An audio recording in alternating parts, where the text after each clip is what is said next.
এদিকে আমার আরো পাশে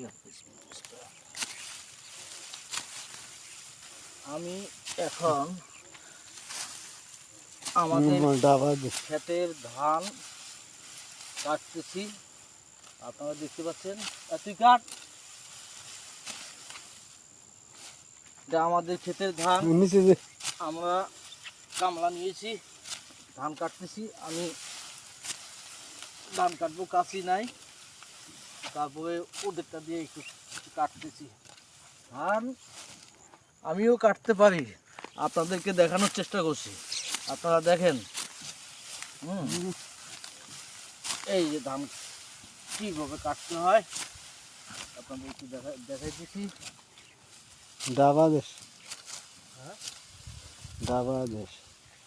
সুপ্রিয় দর্শকবৃন্দ, আমি এখন ধান কাটছি তিস্তার বালুচরে।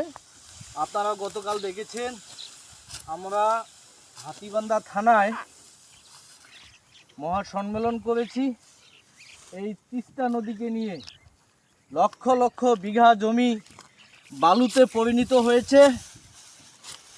এই তিস্তা মেগাসিটি প্রকল্প যদি বাস্তবায়ন হয় তাহলে তিস্তা পাড়ের মানুষের ভাগ্য খুলে যাবে। যেগুলো জমিতে আবাদি জমি, দেখেন ধানের কি বাম্পার ফলন হয়েছে। এবার মানুষের মুখে হাসি ফুটেছে। এই তিস্তা মেগাসিটি প্রকল্প যদি বাস্তবায়ন হয় তাহলে মানুষের ভাগ্য বদল হবে, এতে কোনো সন্দেহ নেই। মানুষ লক্ষ লক্ষ টাকার মালিক হবেন, সংসার সুন্দরভাবে সচ্ছলভাবে চালাতে পারবেন, কোনো সমস্যা হবে না। সুপ্রিয় দর্শকবৃন্দ, আমি ধান কাটার ভিডিওটা আপনাদেরকে দেখানোর চেষ্টা করছি। ধান আমিও কাটতে পারি, এটা আপনাদেরকে দেখালাম। দেখেন কত সুন্দর ধান হয়েছে।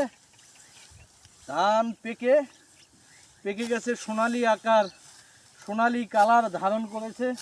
কৃষক ভাইরা এখন গোলা ভরে ধান ঘরে তুলবেন।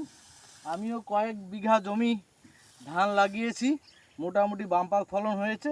আমরা ধান কাটা শুরু করেছি, আপনাদেরকে দেখানোর চেষ্টা করলাম। সবাই ভালো থাকবেন, সুন্দর থাকবেন, সুস্থ থাকবেন। কাট হ্যাঁ, কাটা শুরু কর। হ্যাঁ।